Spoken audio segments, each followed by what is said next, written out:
Hi, I'm Steve DeKnight, writer and director of Inside Out, and this is my directorial debut. I directed absolutely nothing before this. I like to call this the $1.8 million student film that 20th Century Fox ponied up for, and I thank them very much.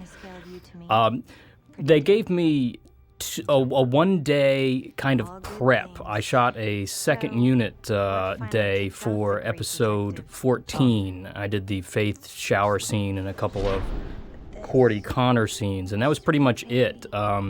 Through that, they saw I wasn't a complete idiot, and then they just threw me behind the camera and let me go at it. This was actually my first day on this episode. I had this really complicated crane shot plan for the beginning of this, and we got there on set, and I realized there was no way in hell I had enough time to do it. So we did the floating camera move, which I thought worked out pretty well. Big, empty kind of warehouse down at the Herald Examiner building downtown.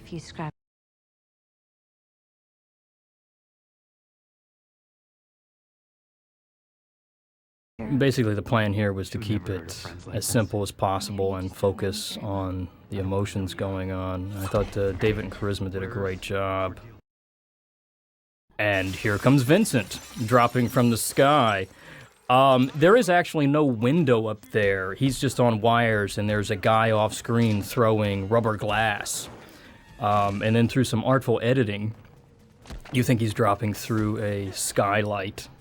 And that shot of the dart hitting Angel, it's a dart that's already on him. You just do a whip pan, and it looks like it's been shot. Little slow motion action. Now here comes, this crane shot actually goes on for about, 10 minutes. It's a huge crane shot that comes down. But once we got into editing, we realized, it was just slowing everything down. Although it was a beautiful, beautiful shot. My first crane shot got cut. Tim Minear gave me the advice that I was not the first director to lose a beautiful crane shot, and I wouldn't be the last.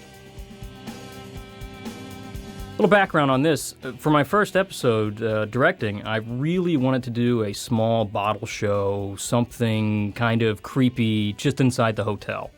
Very small episode. Unfortunately, the way the storyline broke time-wise, episode 17 was right before we were going to lose Charisma, because she was about to give birth to her child in real life. So she was about 8 months, 8.5 months pregnant at that point. And we realized that it had to be, the birth of what was inside her. And included in that was an incredibly complicated backstory of how this thing inside her had been manipulating everyone for years. So imagine my horror when I realized I had to go back and explain the last 3 years on Angel for my directorial debut. Why? And here's basically where we find out Cordelia is evil and has been pulling everyone's strings the entire episode.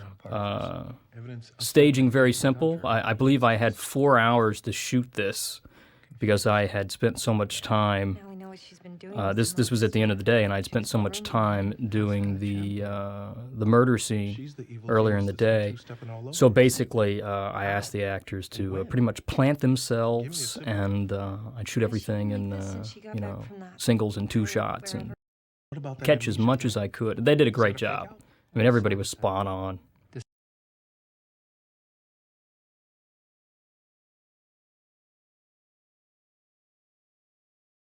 And here we go into flashback land.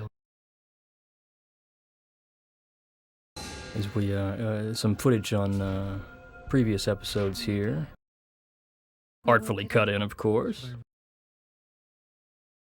And there was a lot of extra dialogue in the scene that, funny bits that kind of slowed everything down. So we snipped it down to the bare minimum so we could keep things moving.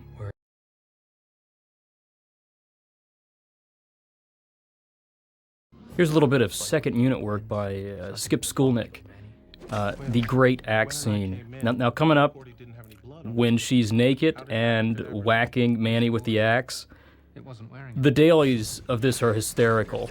I would love to include these as an extra scene because it goes on and on until she's covered in blood at the end.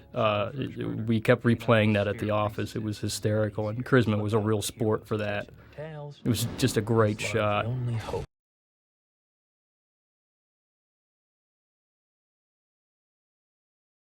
The mood ping, if you look carefully, you can see her reflection inside that bottle. Zoe did a great job with that effect. Here's the only fancy camera move I had time for shooting this was going off Gunn's back onto her face. Misdirection.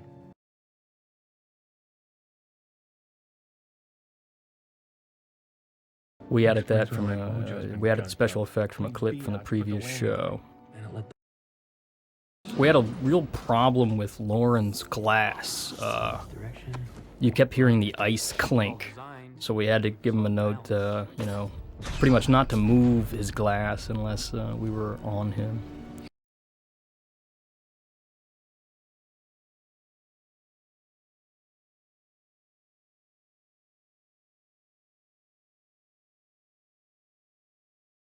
Here's a great transition to the evil belly of the beast. Some great lighting in here by Ross Berryman, our DP. Just some gorgeous stuff, the way he set up the shadows in this meatpacking plant. I really got to hate this meatpacking plant because Charisma was pretty much near term. We could only actually have her for 8 hours a day, and with makeup and lunch, that means I had her on set for 6 to 6.5 hours. So I had to do a lot of split days instead of shooting out this set in a couple of days. It really took about a week because I would film with her, and then the second half of the day move over to the hotel and shoot the rest of my scenes there. Charisma did a great job in this episode. You know, obviously it was tough for her being that far along physically, but she just brought it on every single time. This little move around Vincent, I had planned to repeat later with Darla. Darla was going to do the exact same move when she was preaching to him about the good side, but I just ran out of time. I didn't have enough time to set up the different angles for that second part.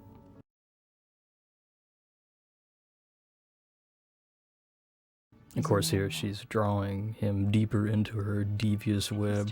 I love how vulnerable she can look. Still amazingly sexy in that dress. You know, there was a lot of talk from the fans. They had some problems with the fact that she was all in black, Darla was all in white. When we get to that section, I'll talk about that a little bit more. It was not what I would call a conscious decision. It was kind of, that's the way it just had to be. And here's what we like to consider the tender reconciliation scene between our two heroes. Good at that, huh? One thing I really learned as my first time as a director, the moment you step onto the set, you are 2 hours behind schedule. It doesn't matter what's going on, doesn't matter what your day's like, how many pages you have to shoot. You're 2 hours behind schedule as soon as you start. And I got into some trouble early on because the way I would stage scenes required you to shoot in 4 different directions instead of 2 directions, which takes twice as long, obviously. And this is one of the first days that I was having Ross really help me in figuring out how to shoot it in as few directions as possible.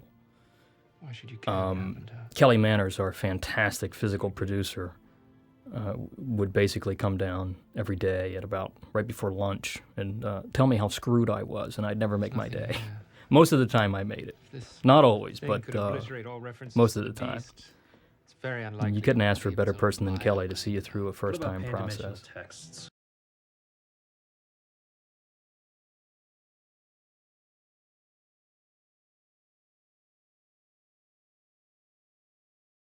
David is really great with props. Vern Gilliam was talking about before.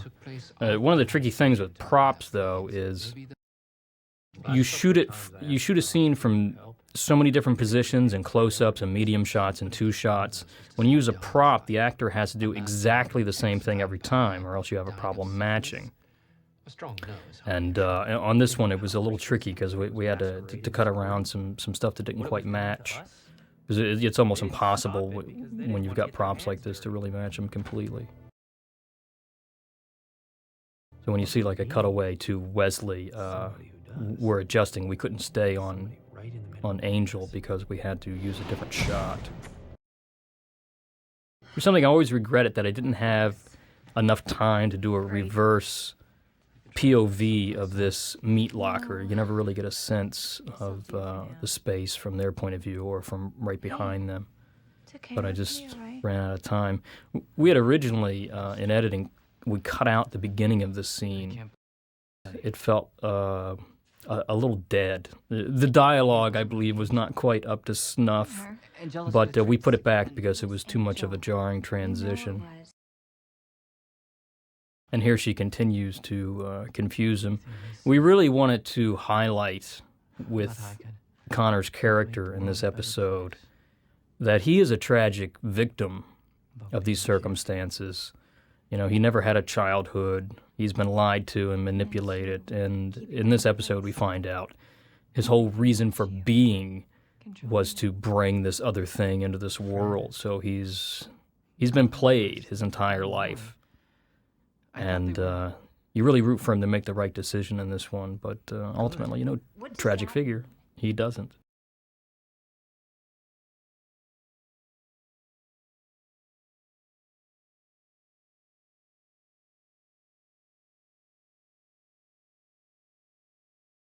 She really puts the screws to him. Bit of a hell of a, if you, in the wide shots, you see the fringe on her dress right around her stomach. And we were finding those pieces of fringe all over the set for like weeks. They kept flying off.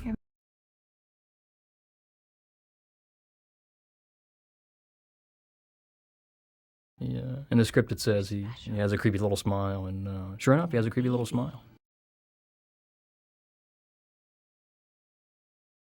She's evil, I tell you, evil. Bunch of candles, Here's another shot. This was the last shot, the last scene of a day, and I was tragically behind schedule. I had an hour to do this whole thing. I had planned a more complicated move with Gunn coming in and everything, and then it was, okay, we'll plant these two on one side of this, Angel on the other, and let's start shooting. And it works fine. Another thing I really learned is you don't have to make shots really complicated for them to work. This is what we call a oneer, which means it's just all one shot, not different takes or anything. Again, for time, we needed to do that. And we throw in some nice crunching sound effects to pull them into the next shot here. This room was the bane of my existence. It's much like it looks. It's a big, empty room with sand on the floor. And right before we started filming, I asked, you know, there's some bones, some skeletons we can throw in. And for a vampire show, strangely, I was told we didn't have any lying around. So if you look carefully on the floor, you'll see what looks like rat droppings. Those are actually chicken bones, and we just cut that out because it looked kind of ridiculous. Who? Ladies and gentlemen, the amazing David DeKnight. He did a fantastic job as Skip. Just loved working with him. And Rob Hall's makeup effect for this, the suit that his company Almost Human does, is just one of my favorites. But Cordelia has ascended to a higher plane. Oh, I know. She's back. Back? Now there's the miracle of editing. When he turns around and says back, I didn't actually have that shot to tie David's cross. So if you replay that and look very carefully, you'll notice what it is we You were a part of that? we played a section backwards, and then in editing dropped the word back into his mouth. Except for welcome back party. And it's amazing the things they can do in editing. They save my ass quite often. Mysterious way.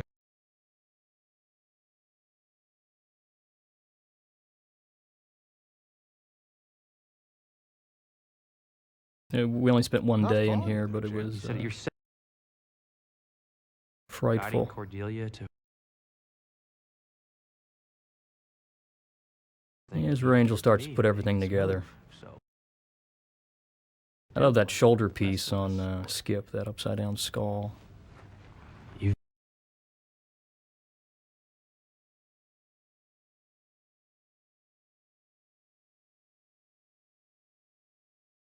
telling you true.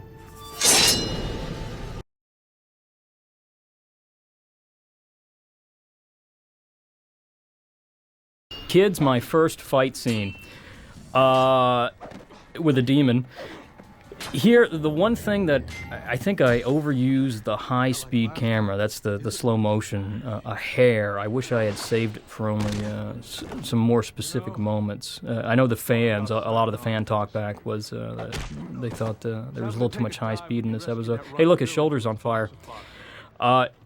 We had such a problem in editing because, you know, his head was on fire, his shoulder was on fire.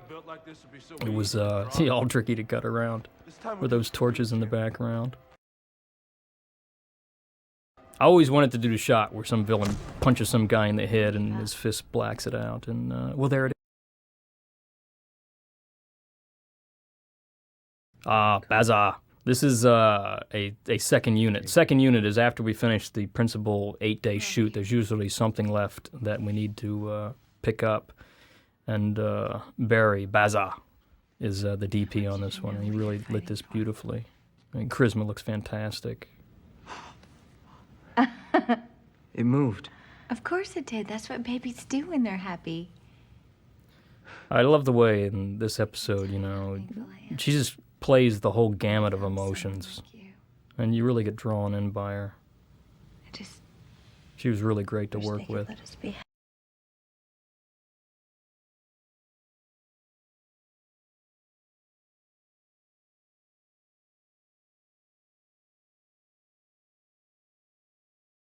Vincent, mesmerizing as ever. Just How soon? absolutely the best listener on TV. A week? And I'm sure in movies. Maybe 2? If you take a really close look at this episode, you'll see quite a few shots with one character in the foreground and one in the background. I won't let him. And again, this is one of the constraints of TV. It's purely a time thing. Doing it that way, you get both people in one shot, and you only have to shoot from 2 directions, from over her and over him. Maybe there's another way. And A way to bring our baby into I'm a the big world. fan of that shot. You know, not only time-wise, but I think it really, the composition of the frame really looks great.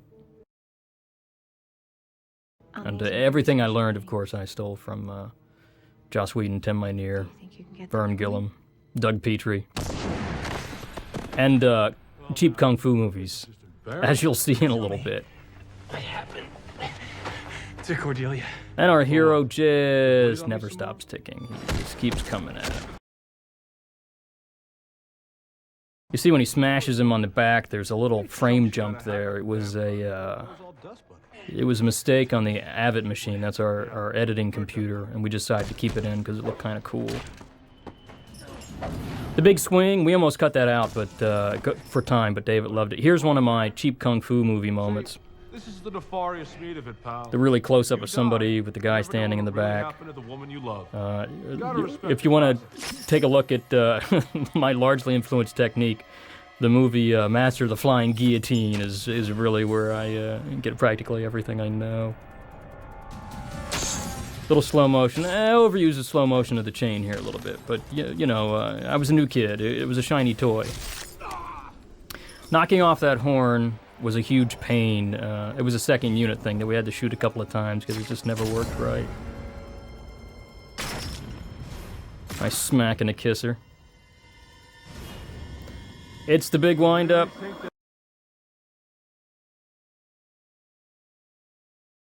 More kung fu moments there. Great little effect by Zoic there, of Angel flashing back in. What happened? There's the key. Earlier, you see him pick up the disc from the desk drawer. That's the key we saw in that vision thing. Great performance by David here. Before he wakes up would be nice. And we like to throw in a little comedy every now and then. This was also on the. We shot this the same day we did the Herald Examiner building, the big fight in the teaser. It was the end of the night. I really wanted to finish on time or early, and I always regret I didn't get a full shot of the alley because it's a great location. It's just beautiful. I think I wasted a lot of production value, being a little too time conscious. In editing, Mark Westmore, the editor for this episode, would call people in and play that transition over and over because he thought it was hysterical, the way she got smacked in the chops and then fell on the floor in the meatpacking plant. It's all hideous, of course, and horribly inappropriate, but If you let it, it was a pretty funny transition. you have to trust.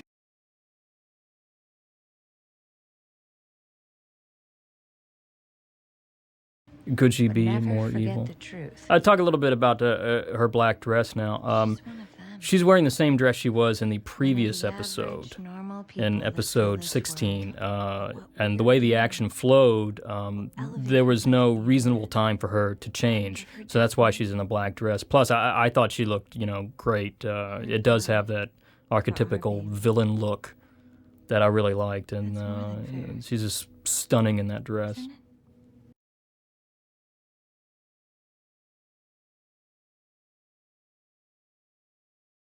Palm. Santa the Red Palm is actually a kung fu term. You can find it in some books. It's one of those mystical ways to train yourself. So, you can, I don't know, knock somebody's skeleton out with one blow.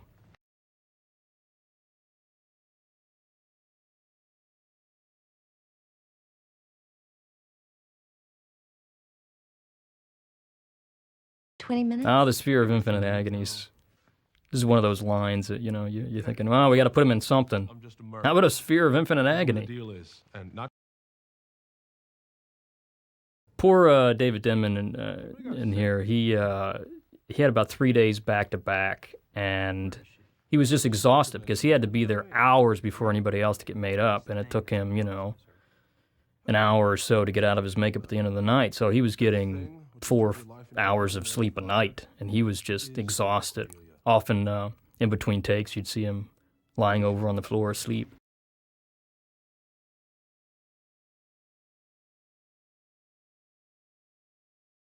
His performance is just great. The juxtaposition of the horrible, monstrous outfit and this kind of Cordelia's deadpan, chosen a higher being. off-the-cuff way of delivering lines just really works. Radiant saint. And if you take a really close look at that suit, you can see the different faces twisted inside it. Tarim Vajra-esh. Here's a little chanting. We always try to avoid chanting because it's really hard to make somebody chanting in a made-up foreign language, any kind of spooky. Some of those words are actually real. For the life of me, I can't remember what I looked up. Here's a slow push-in. This push-in actually lasted like 3 times longer, but we cut it down.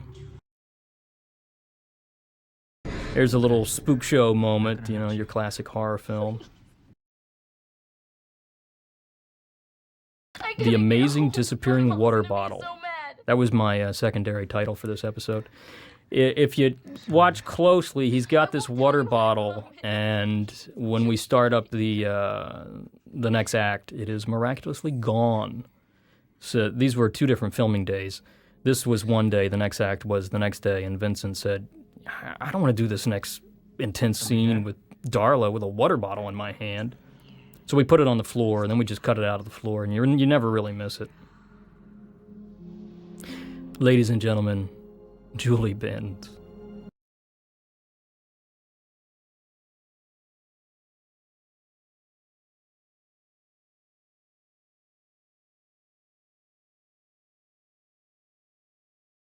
I cannot say enough good things about Julie Benz. I have her memories. She is one of the warmest, kindest, sweetest people Isn't that I what have makes a ever person met. who they are? Within 10 minutes of meeting her, it was all hugs after takes, and it was just, she brings such a great energy to the set. She is so great to work with. Look in her eyes. These 2 together were just a director's dream. The smell of fear. They were just so fantastic. Now, her outfit, her white, 1,000 goody outfit, we wanted her to be dressed very similar to Anna, Stephanie, in the as the virginal girl. So, of course, the young 16-year-old girl was dressed very virginal, very pure, and we wanted Darla's outfit to reflect that side. So it wasn't so much we wanted to dress Darla up as angelic, we wanted her to be very much like the girl. And it just worked out that Darla was, white angelic, and Cordelia was the black evil. But it's a nice role reversal.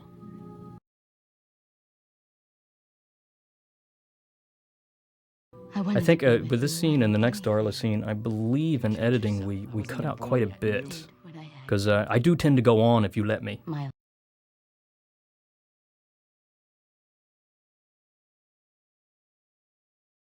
A couple of words about the amazing Vincent Kartheiser is, you know, I saw him on set before one of these scenes, and, you know, he looked very troubled and teary-eyed, and I asked him if everything was all right, and he looks at me and says, yeah, I'm just getting ready. And he said, you know, this part, the physical part of the tears and looking like I've been crying is the easy part. The hard part is really selling the emotion behind it, and he does a great job. And also, when you see like a close-up of Julie, and she's talking to Vincent, and Vincent's not on camera, you know, it can be an hour that he's not on camera. He's crying off camera too, because he gives it to the other actor to so they have something to work off from. He's just incredible.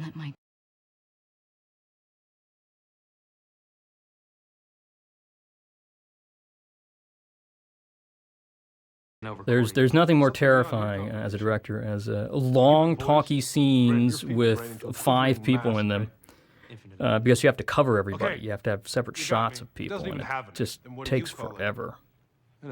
And thank God, David Emmett, he had his lines down. I mean, he was just cranking it out. He was great.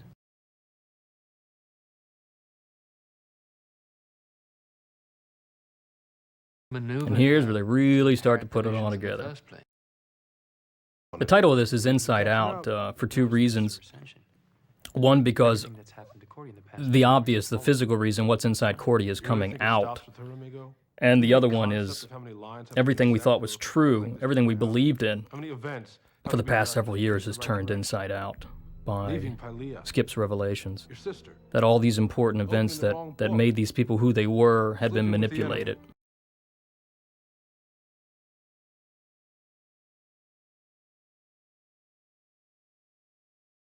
And Gunn's whole thing is that, you know, you can only manipulate so much, but it comes down to what you decide to do. So there's always kind of a gray area. Is Skip telling the truth? Was everything really manipulated? Or is that part of them being played now?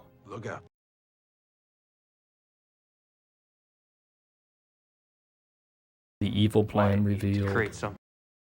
The original idea about a fallen power, and if you recall, if you look back at episode 7, Apocalypse Now-ish, when Wes is looking over the Wolferman Hart papers that they got out of, from the information they got out of Lauren's head, one of the words he deciphers is fallen, and that's one of the first clues that this is a fallen power.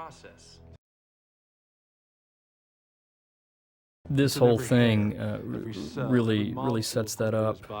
And it ain't letting go.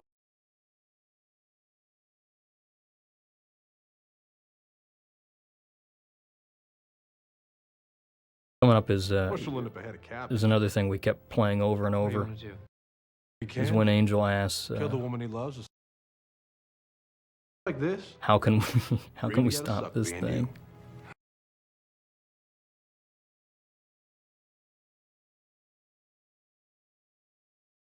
You're gonna need a I think I might have already missed it from my incessant yammering.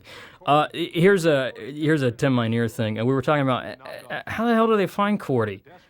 And Tim says, they should just have something laying around that can locate her, because, you know, that's pretty much Angel. So he put in this monkey's paw kind of thing. Whole different.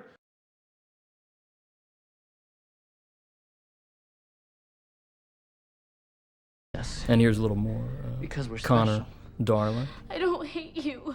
Where things continue to spiral out of control. Scared.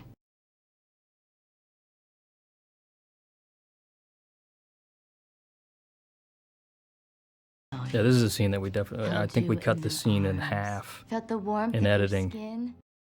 Because I just went on and on and on about differences between good and evil and this and that. And I think I had a kitchen sink in there at one point that I had to take out. You have a choice, Connor. Again, the theme of choices keeps coming up.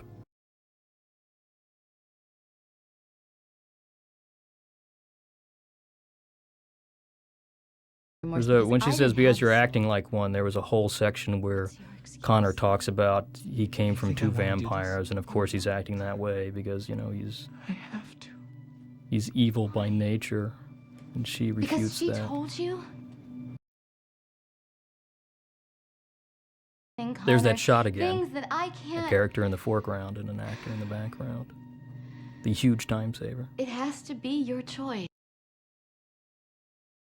Now, here Darla's talking about, she makes vague reference to that she was sent to give him a message that, but she can't tell him the full truth. She can't say, well, there's this evil thing inside Cordelia that's going to destroy the world.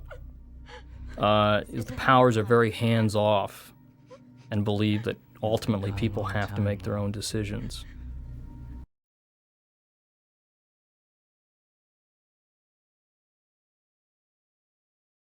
I don't think the camera could love Julie Benz anymore.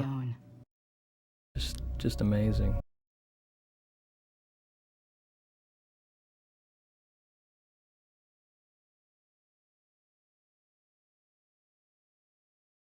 The light. If you had noticed, there's a little lamp hanging in the back there. In a later scene, you'll really see it where she's highlighted and glowing, and that was purely a happy coincidence. It's the only place we could figure to hang that lamp.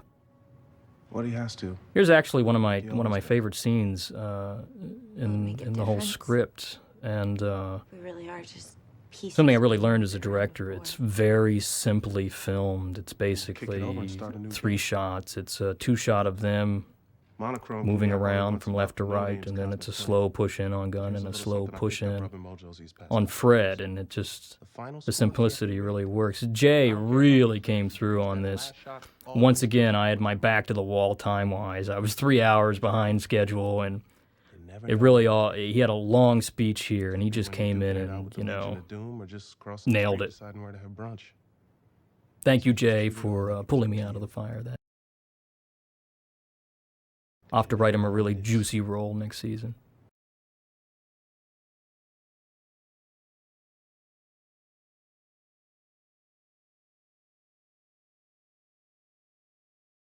Now take a close look at this smoking monkey's paw.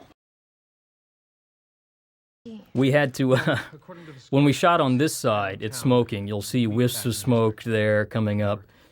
When we reversed it and shot from the other side after Angel starts to leave, coming up right here, you'll see miraculously, when we go back to west, there is no smoking monkey's paw. The smoke was just way too much. It was actually, they put sage on it, then I won't let you carry that, I can't. set it on fire, then blew it out, and it was huge clouds. Everybody was cracking up because we couldn't control that smoke. He doesn't have a There was some more bit of dialogue here as he was leaving. Angel had a line, and one of the great things about directing is, for a writer, you really start to see when you talk too much. Him not saying anything said a lot more. Now we're coming up to the meat of it. There's the cleaver cam, as I like to refer to it. That is seriously, check out the Master of the Flying Guillotine, and Take her in the other room. you'll see where I get that shot from. Now here's where you really get the sense, white, virginal, pure Darla, and We should let her go. dark, evil Queen Cordelia, particularly the way it's lit. She's kind of in the shadowy part of the Should be room, anointed with innocent and blood. Darla's standing next to the lamp, which again was a happy coincidence. That just happens to be where we stuck the lamp, and that's the way the blocking worked out, where they both ended up.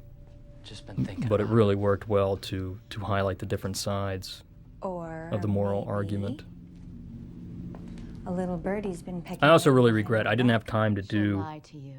a You POV know how much they wanted to use the magic from on her. Cordelia's A spell side spell for that. through this whole section, so we see that she doesn't see Darla until she really focuses in on her, It's a and we do trick. the push in. Don't let her in. But I just didn't have time.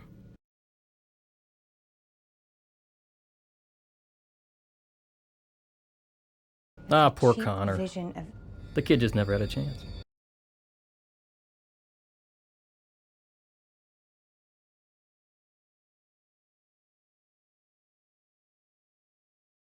Father. We really wanted to ping pong This is back how and much forth he with the hates editing you. I to, love you. Please. highlight Connor's confusion. Dead mother. Don't let her do that. Are you gonna let them do this to us? Are you gonna let them kill our baby? I don't think he listen is. to me. You are not my mother! This is a day. This one section here, I got yelled at because it's like 3/8 of a page, and it took me hours and hours because just the way it was set up. Ah, that cleaver. If you look really close, she's actually on a little board on wheels as she's being drug out. Because, we couldn't drag her back and forth on the floor. That shot where you see Cordelia walk out and Darla disappears behind the door frame was another thing I had to catch because I didn't have time to do a single shot on Darla. And here you see why we dress them the same, because it's Darla becomes the girl for a brief second. The blood splatter. When we come back, I'll tell you It wasn't so hard. about the blood was it? splatter.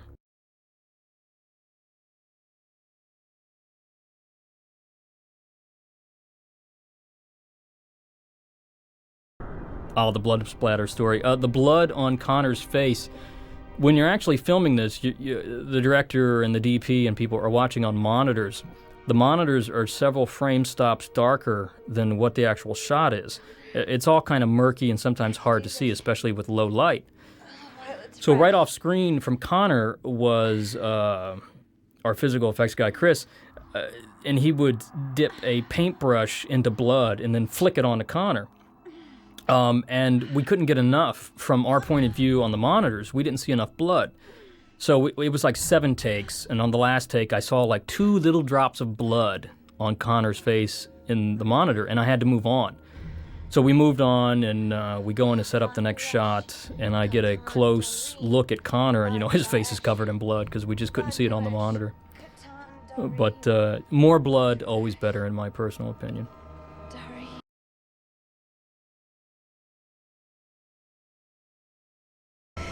And that's a little saucy now, isn't it?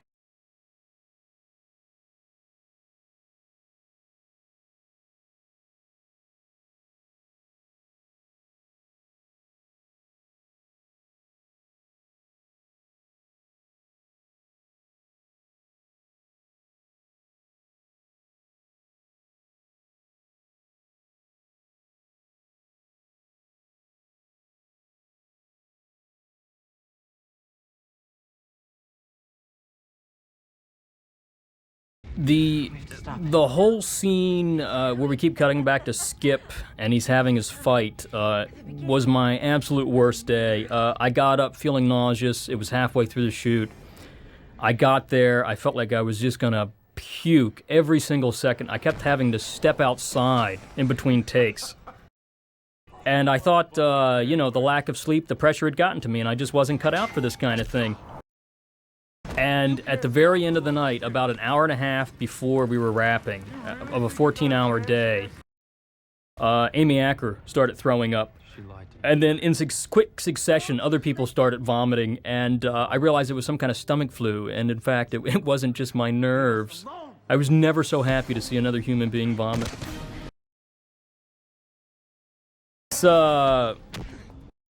When Connor's stunt guy gets thrown into that thing, he really gets thrown into that thing. Our stunt people are amazing, head by Mike Massa. Right here, we really wanted to beat the crap out of Fred. And I think we succeeded.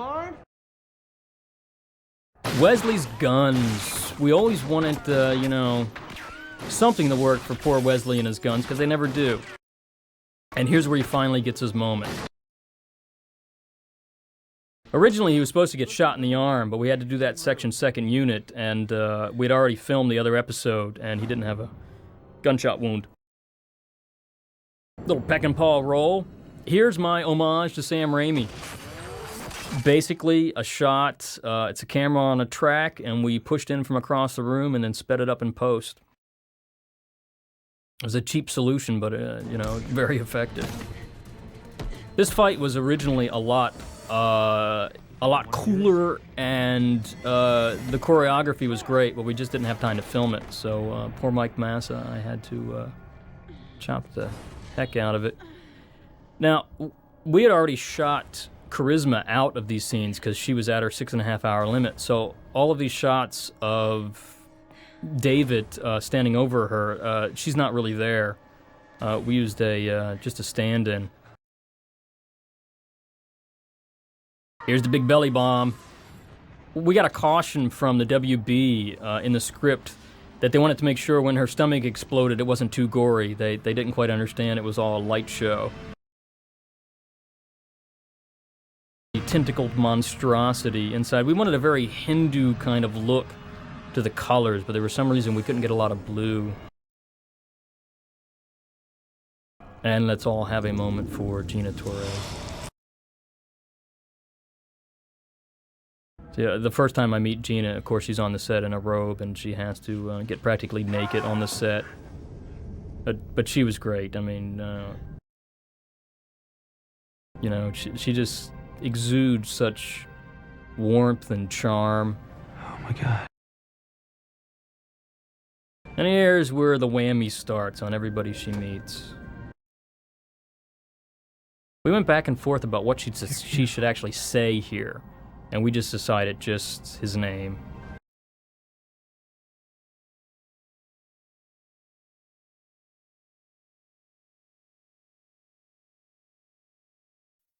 And there is my first directing episode. I hope you'd enjoyed it. And next season, you'll get to see some more. Cross my fingers. Hope I don't get fired. And thanks a lot for stopping by.